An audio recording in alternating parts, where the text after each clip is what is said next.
Okay. Hello everyone. Hello everyone. Thank you for joining my stream.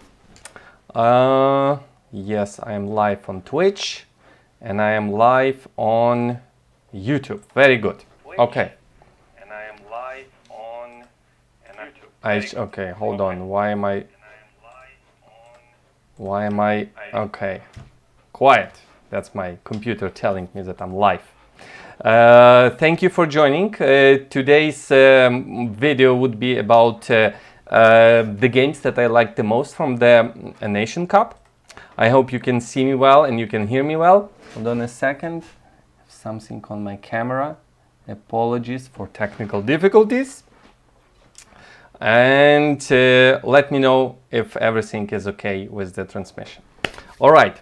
So I've selected the games that I enjoyed the most, 9 games, so it would take maybe up to an hour. From the preview picture you have seen that is now already famous position from... everything is good. Okay, thank you. Now from the very famous game, Anand Nepomniachtchi, homemade masterpiece, but I will get to it. That would be the game number 4 in my analysis. So I just took time to check all the, well, I'm sure there were fascinating draws, but I chose the wins, the decisive games that I liked. So Nations Cup was online tournament hosted on chess.com, I think, organized by FIDE. There were national teams playing each other, not national, USA, China, India, Russia, Europe, and the rest of the world. And they competed in Rapid Chess Online. And here's my selection. So the game number 1 is Artemiev, Aronian. So I actually had a pleasure playing both of them. Aronian beat me in Bundesliga last year. Yeah, last year. And then we went on to analyze the game. He was very pleasant, as they all say in all the commentators, all the people that know Levon, and now I know him too. So yes, he's a very nice person. He was paying compliments to my moves even though I lost, so that was a very pleasant experience. And I did play Artemiev Vladislav, but I'm not sure if that does count because that was 2010. So 10 years ago he was a child, he was 2200 boy, and I played him, so we had a very messy game full of mistakes, and I was white. It was the beginning of open tournament, and he played so well, I actually got scared a little bit, and I offered him a draw in a better position. Okay, I didn't know I was better, it was very unclear position. And I offered him a draw and he accepted, and I remembered his last name because I thought this boy would play well. He was very young, he was 2200 ELO, and we played a draw. So with no further ado, let's proceed with the game. So this, I'm gonna be using the online database to let you know when the novelty happened, right? So Bishop D2, I played Nimzo many years, still do. Bishop D2 was never considered like even a little bit dangerous line for black. Because come on, Bishop D2, what is that? You have Queen C2 normal moves, you can develop some pieces, you can go F3, E3, Knight F3, Bishop G5, Bishop D2, oh, that's too passive. But in recent years, they checked that, yeah, there are some serious problems for black to solve. Castle, knight goes to F3, so white is just avoiding doubling the pawns and not spending 2 tempos with the queen. C5, one of the moves, D5 is of course another one. C5, A3, takes, and white got 2 bishops. So Aronian knows that it's not good to play without 2 bishops. Knight E4, Rook C1, B6, G3, and apparently, at least according to I think I did some analysis, there was small inaccuracy somewhere here, but this is not the reason I chose this game. The fun begins later.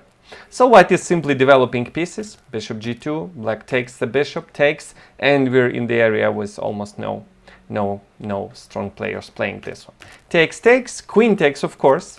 Knight C6, queen comes back, queen E8, castle. Rook F to D8, and now E4. and white got an advantage. White has space, although black managed to exchange some pieces, but white is better due to space, and there's a potential weakness on the d7. You'll see how that pace follows up in the game. So for black, black doesn't have any good counterplay. That's like the main problem. Usually to get counterplay you need to push some pawns. In this case, pushing d5 is close to impossible. Pushing b5 very hard, close to impossible. Just doing nothing is the best strategy for black. Rook c8, rook d1. So development complete. d6, b3. White slowly improves the position. Knight to e5, suggesting an exchange. If white takes, it takes, then d4 square would become a huge problem, and the pawn on a3 is lost. Well, so yeah, tactics beats strategy in this case. So knight to rejecting the exchange. Rook to e3, improving the rook. h3, slow improvement. It's very difficult for black to find any counterplay. So black prepared b5, and Artemiev stops this with a4. King f8. Really, Aronian doesn't know what to do. Levon doesn't know what to do for black, because indeed it's difficult. The engine gives about equality here, but it's quite hard to play a position without a counterplay. White still has active ideas like king h2, f4, f5, e5 and stuff. Pawn on d6 is a problem. So white is better. King h2, a5. Black tries to take over this square. The problem is this square becomes weak. The moment you push any pawn, some square becomes weak, or potentially weak.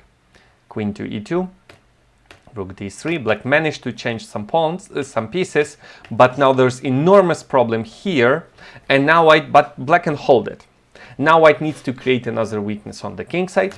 So rook moves back, f4, bishop c6, rook f1. White is clearly intending something on the king side now. And now g5 was a big mistake from Levon, although I can really relate to it. g5 is a great move in the endgame. In the endgame, when the queens are off the board, the king is not in a danger zone anymore without queens. Yeah, you can afford to go g5 to fight for the e5 square. Immediately Artemiev uses this move, takes, pawn takes. Well, queen takes was better, but that was obviously not Levon's plan to leave that pawn on the h file, and that was not his intention. His intention was to put the queen on e5, and now a brilliant combination, which makes it more fascinating in a rapid game. Rook d5.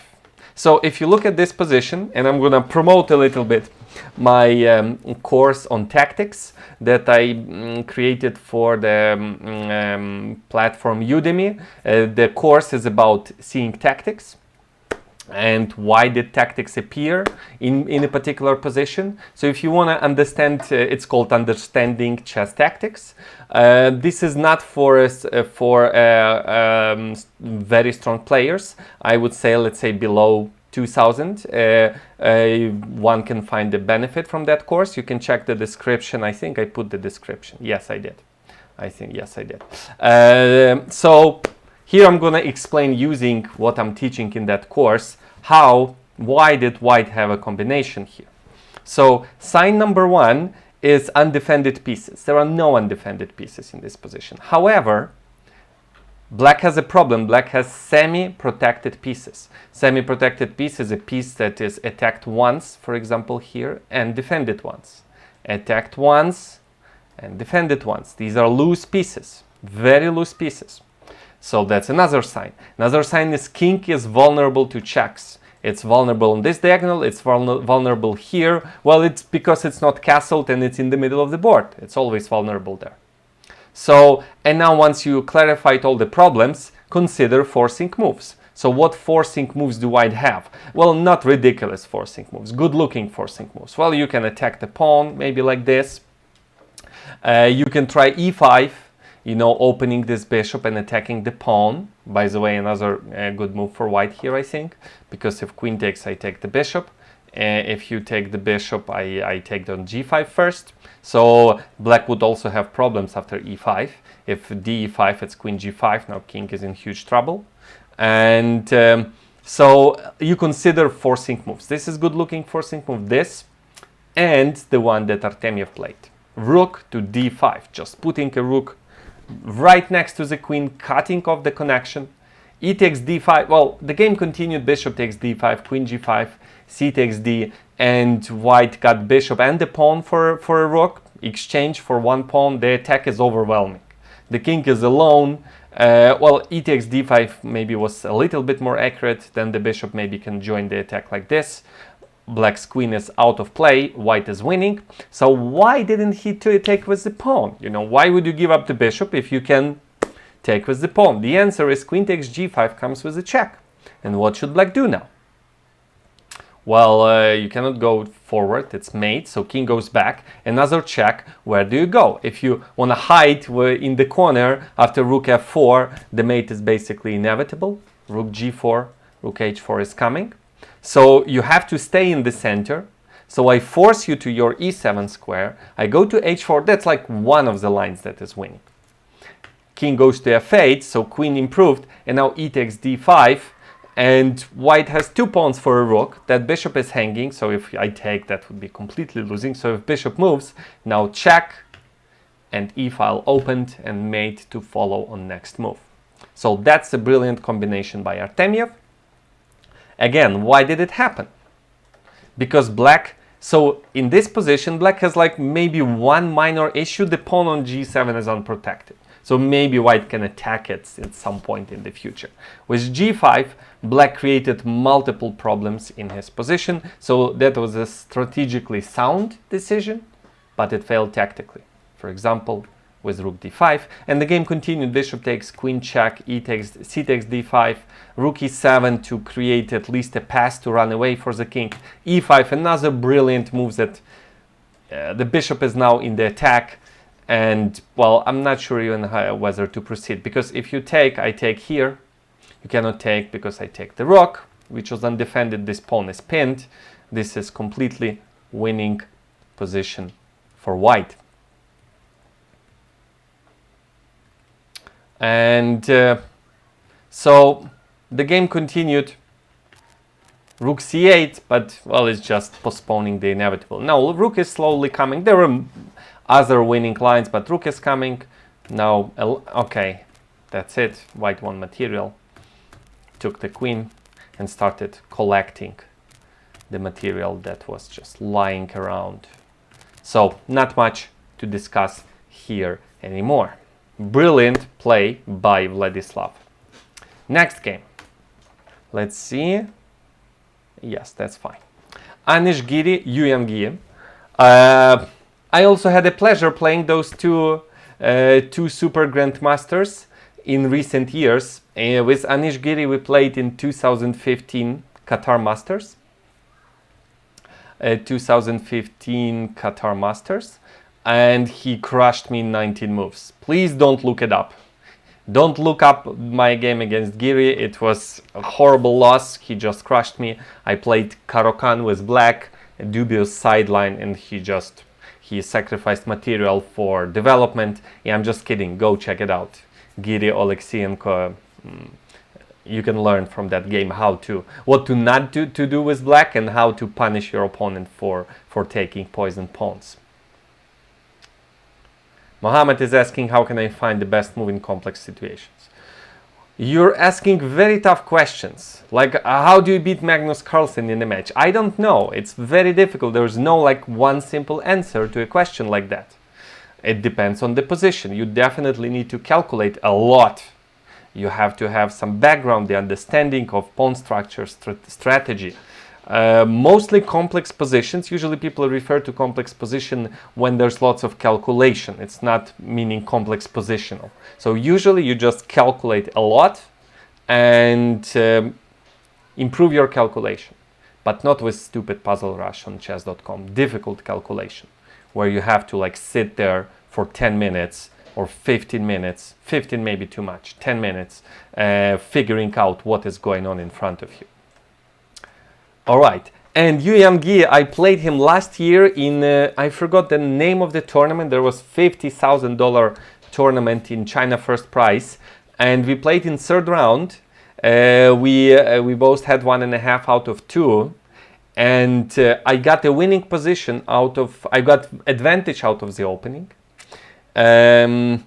I offered a repetition without offering a draw to Yu Yangi. My favorite opening. What is my favorite opening? I like French knight d2 with white. All right.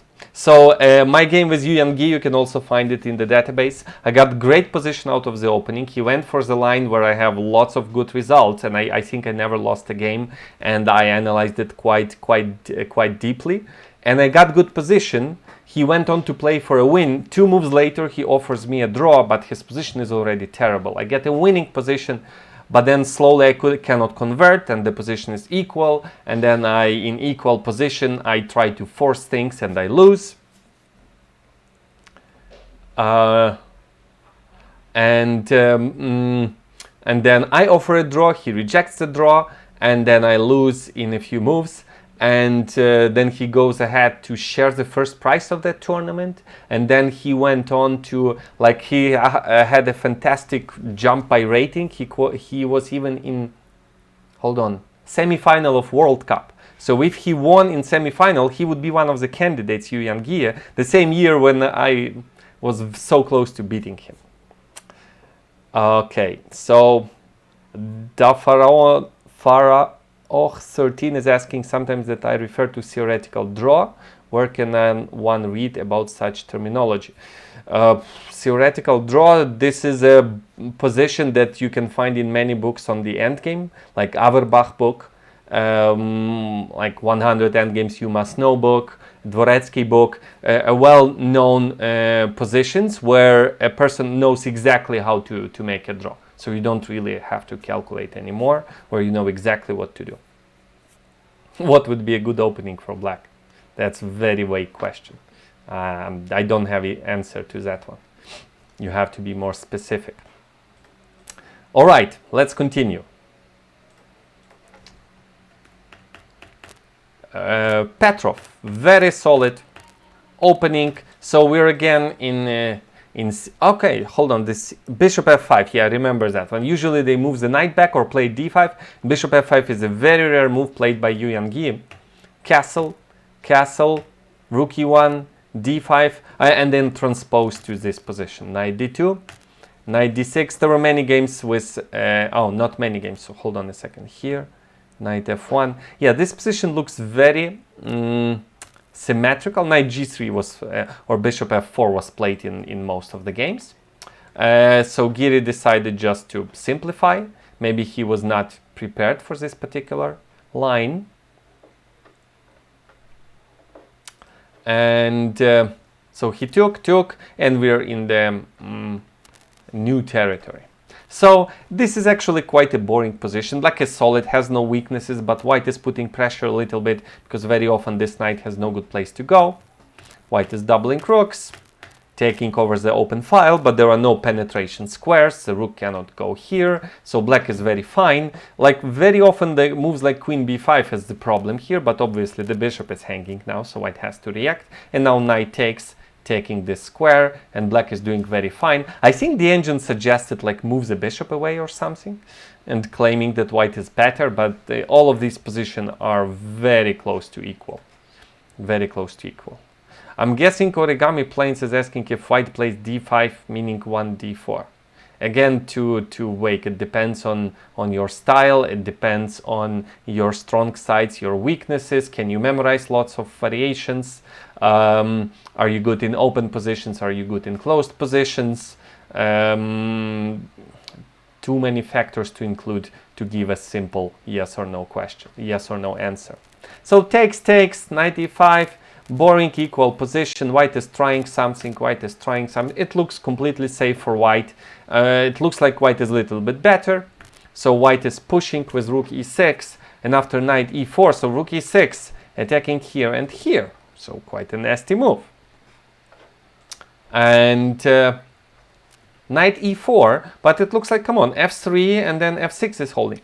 The cage has locked for this rook. I'm not sure what Anish blundered here. The rook is trapped and the king personally is coming to get it. This is very funny because queen f7 is not a threat because knight h6, of course, is the fork, right? But king personally is coming to take that rook, and there's not much white can do. Apparently, the only move for white was to go queen h3 to keep an eye on this pawn and keep an eye on the rook, so that, well, to have a knight h6 check, for example, protecting the rook if king goes to f7. He went f3, and after king f7, the rook was trapped. The king was lured into the center, and queen and knight is very dangerous couple.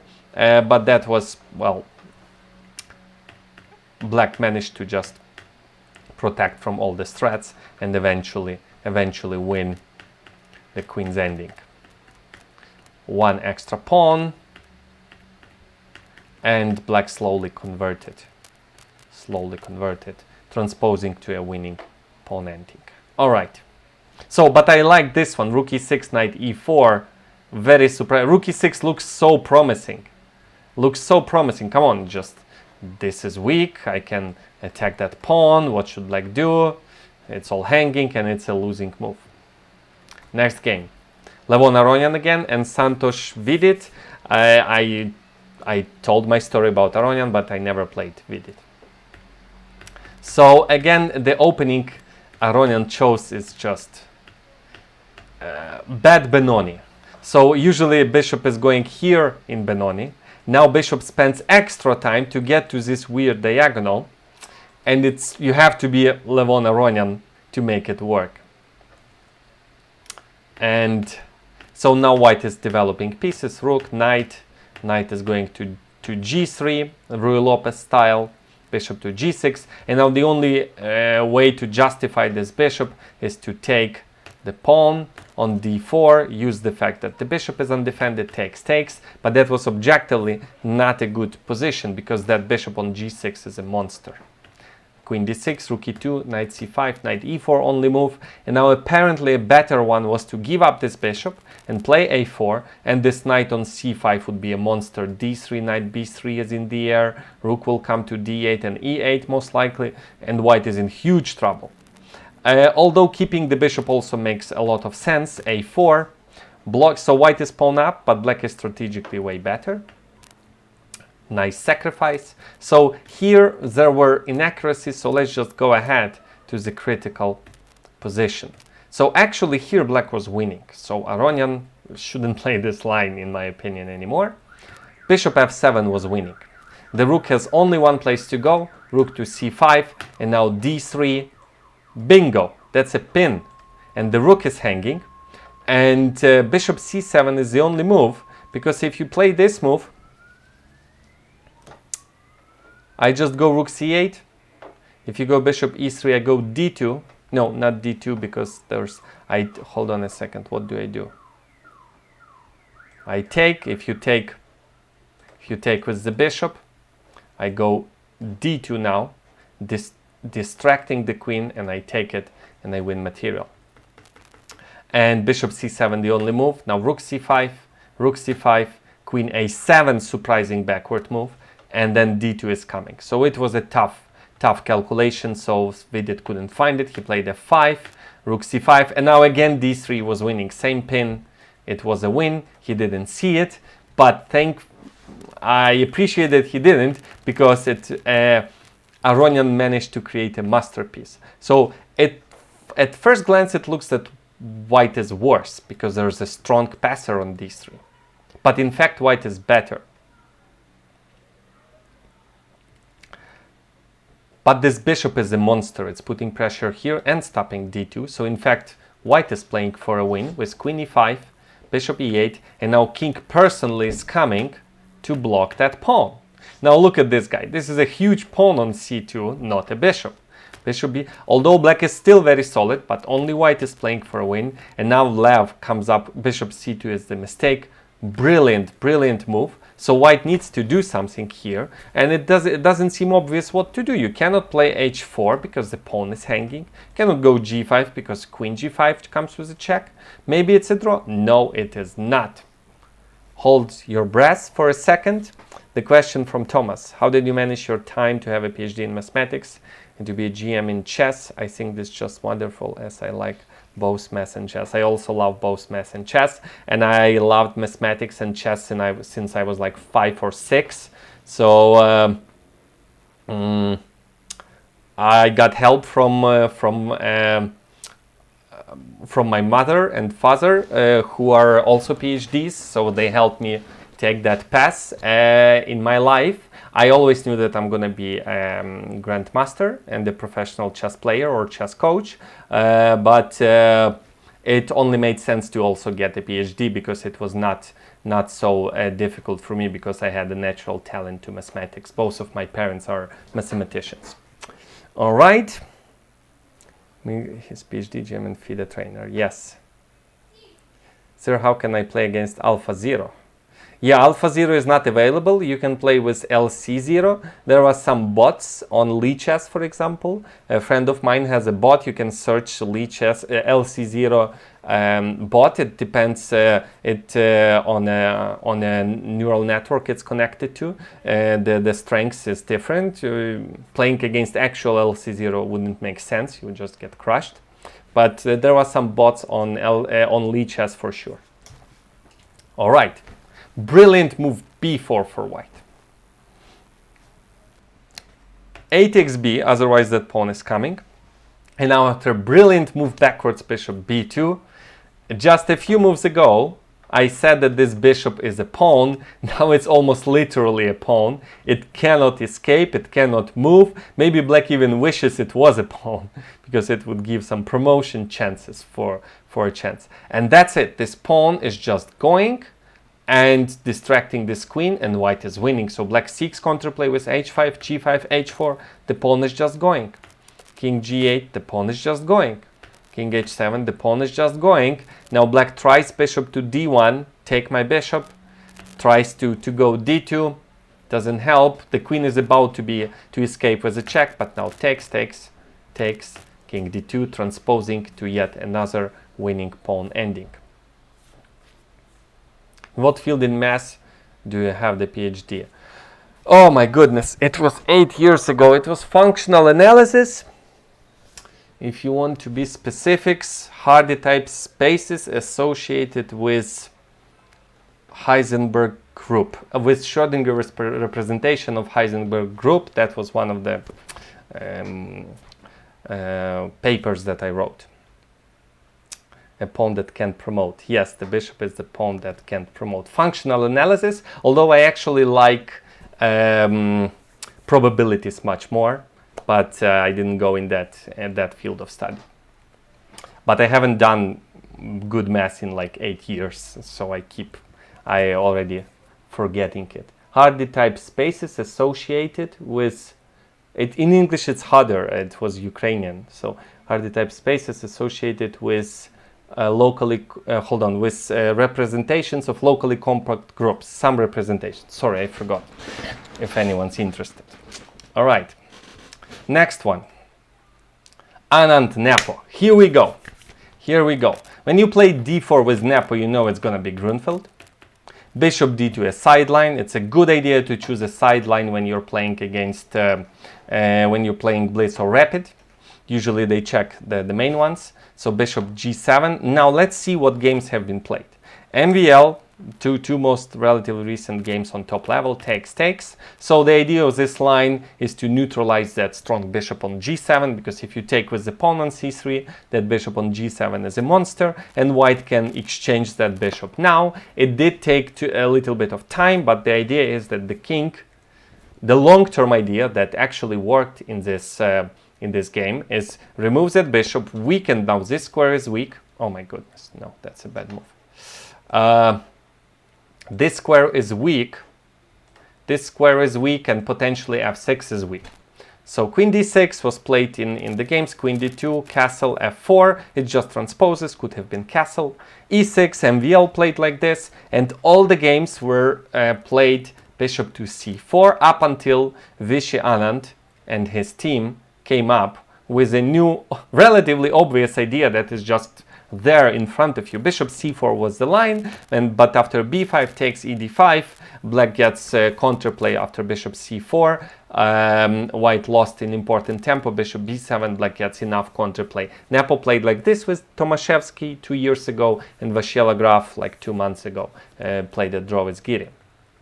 So naturally, Anand and his team took a look at this line, because both prominent Grunfeld players are playing this line.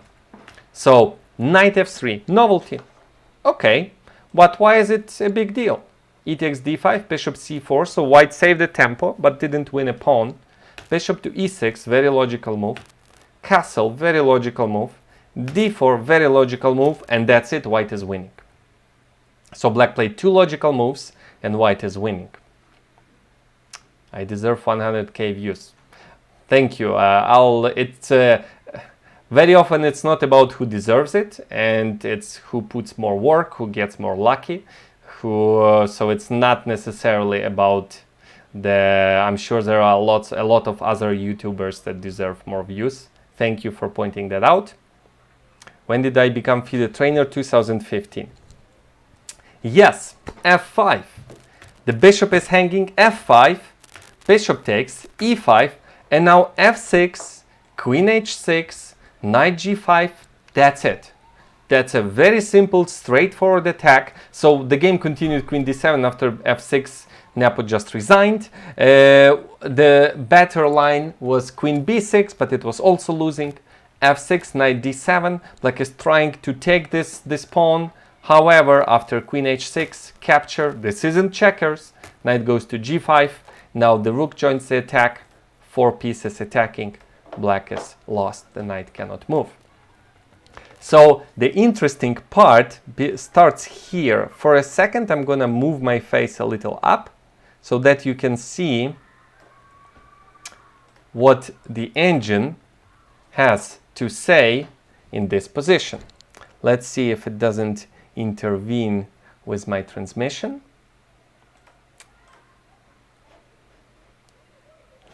All right. I get a comment. Where did I get that comment? Hold on a second. Twitch. Probability sucks. Really? Okay, I love probability. There are some... the first time I heard like the very basic probability puzzle, it goes something like this. It goes something... Oh, I should respond in Twitch. A couple has 2 children.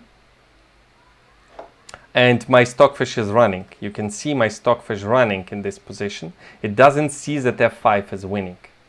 It doesn't see. So you can wait a little bit. Okay, I'm going to play f5. I'm going to get back to my thought. I'll give it a second. And it says, oh my God, it is winning. So that's it. The stockfish blunders this. So it actually, on a very high depth, so actually d4 is the mistake, but the position is bad. So black shouldn't go bishop e6 in this position to begin with and play something else, secures the king. How many kilonodes is this stockfish? No, this is mine and the computer is not very powerful. 4,000, 5,000. Usually it's 10, 11,000, but not during the transmission. Birthday problem. The couple has 2 children. One of them is a boy. What is the probability that another one is a girl? Very simple. 2 children, 1 boy. What's the probability that the other child is a girl? The automatic answer is 50%, but it's not. Okay. All right. Let's continue. Back to chess. Back to chess. Wei Yi, never played him. Alireza Firouzja did play him one classical game in 2017. Gonna move my face down so that you can take a look at the guys. It's okay. It's Twitch question. It's not one out of 2. The probability that the other one is a girl is 2/3, 67% almost. And it's very simple explanation. You can Google that. I can give that explanation maybe later. Maybe somebody knows from from my YouTube channel. No, Sammy, it's not 50%. And for the Twitch user, NF Chess, no, Sanjay Raim 123, it's not 1 in 2. It's 2 out of 3. We'll get, if you're interested, I can make another video, but this is completely not chess related. Come on, guys. Let's go. Let's continue. So, Firouzja Alireza. I played him in 2017. I won against him, and then this year we played Banter Blitz, and he crushed me, although I did win 1 or 2 decent games. So he's very talented player. Everybody's saying that he's a future Magnus's, I don't know, candidate, or at the moment I doubt it. He's very good in tactics, he's very good in speed, he's not so good in strategy and endgame yet. He's not even close to the top level in those areas. In tactics, yes. In speed, yes. Not sure about the openings, didn't check his record. But endgames and positional understanding, not so good. And this game is just... we don't need engine, nothing. I'm just gonna show. But he's a genius in my view. So he crushed Karyakin. He won some other great games in that tournament. Hold on, he crushed Karyakin. And he crushed Aronian, and we're gonna check those 2 games. So, but just like a genius, he may have a huge flaw in some area while being extraordinarily good in Blitz, for example. Hi Yusuf, and hi Rajab, if I'm pronouncing it correctly. So D3, another modern line that is like, oh come on, you can't be serious, D3, who plays like this?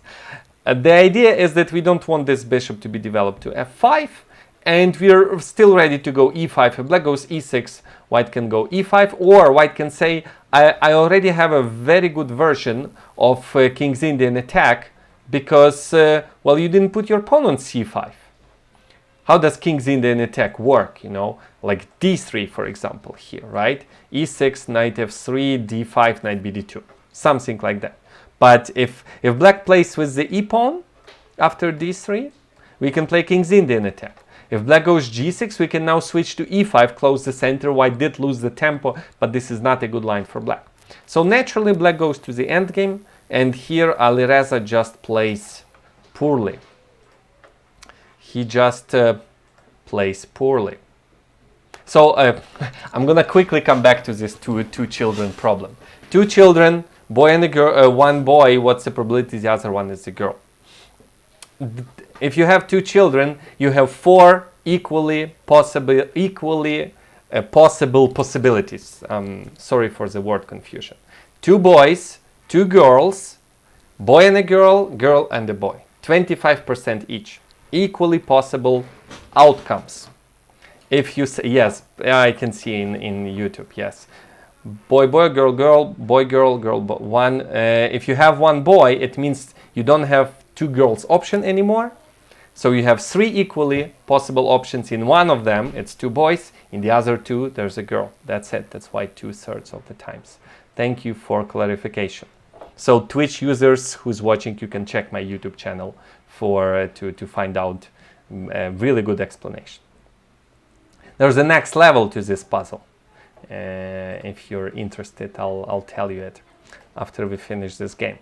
So, boring endgame. So what does Alireza do wrong here? I'm not sure what is the best way to play this line for black. Nepo played it with white, Artemiev, Dreyev. There are plenty of strong players going here, and even here they disagree what is the best move.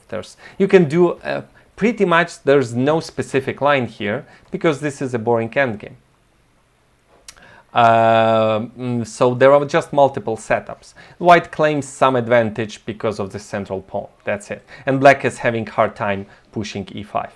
So that's what Alireza does. Knight bd2, he tries to push e5, so pins the bishop, prepares e5, knight e1, great move, but already Maksudlu played like this, which is, oh, hold on, 2 Iranian guys. Maksudlu had this position, and white has a great advantage already. So Alireza should study his compatriot games. White is much better here already. So black does go e5, but then a very good bishop is being exchanged. And now the rule is very simple. Do not put pawns on the color of your bishop. Monty Hall problem, yes.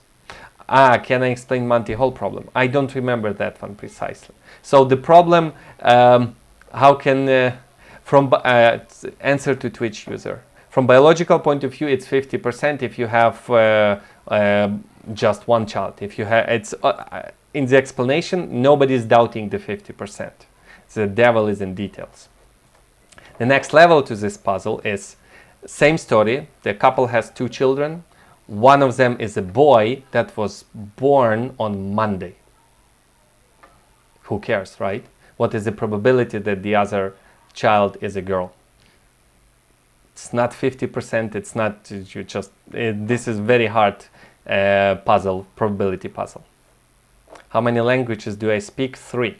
Ukrainian, Russian, and English, but I do understand some Polish. And I used to study German, but I don't remember that at all. The rule goes, do not put pawns on the color of your bishop. Actually, maybe I'll have to do another stream, because this one is already too long. This was game number 5. Maybe the rest 4 games I'll show you. Maybe tomorrow, day after tomorrow. Just subscribe to my channel, click on the bell, and you would get notifications. NFS Chess 13 is very confused. Yeah, I understand that. I was very confused the first time I thought, but it depends on the... I had background and I was still confused, so I can understand. We're gonna wrap up with this game, and maybe I'll respond to a few more questions from you guys. And ladies, of course. Do not put pawns on the color of your bishop. The reason is very simple. If you put all pawns on the color of your bishop, the only bishop, the other's color is weak and it's exposed, and pieces can come in, and your opponent can put pieces there.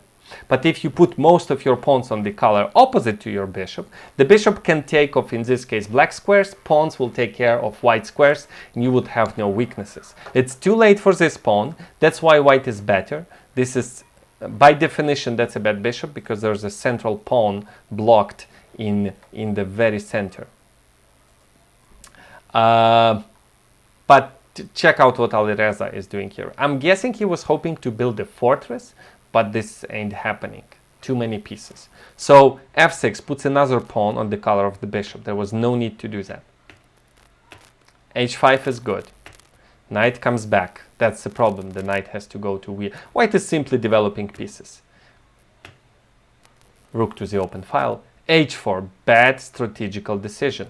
h3, already 3 pawns on the color. Well, f6 is not fixed yet, but it cannot really move. g5, horrible, horrible. Another weakness created on f5. Keep in mind, f5 square is weak. If you have a pawn on g7, f5 square is not weak, because even if in the future knight comes to that square, you can kick it away. The moment you play g5, this square is forever weak. Forever. Check it out how Wei Yi is making use of that. Getting some space on the queen side, b6. f3, putting all pawns on the color of your bishop. Bishop moves back.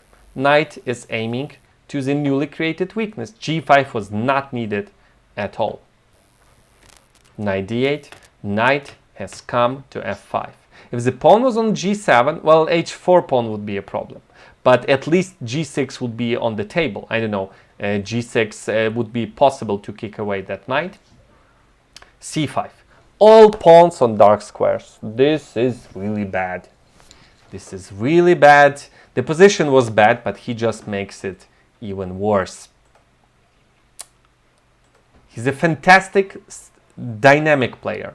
Fantastic player that can outcalculate you. He's very quick and sharp. But when it comes to endgames, by the way, that game that I won against him 3 years ago, also in an endgame, I on purpose went to an endgame, much worse endgame, and then I just slowly outplayed him. You can search that base. If you go to Lichess, I'm not sure if you can search games on Lichess by player, but maybe you can Google it.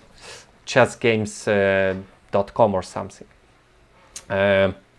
I won a nice game against him, so I want him to be a next world champion, because I played only one classical game against Alireza and I won. So that would be a good statistics for me, because I'm not sure if we are gonna meet again in classics.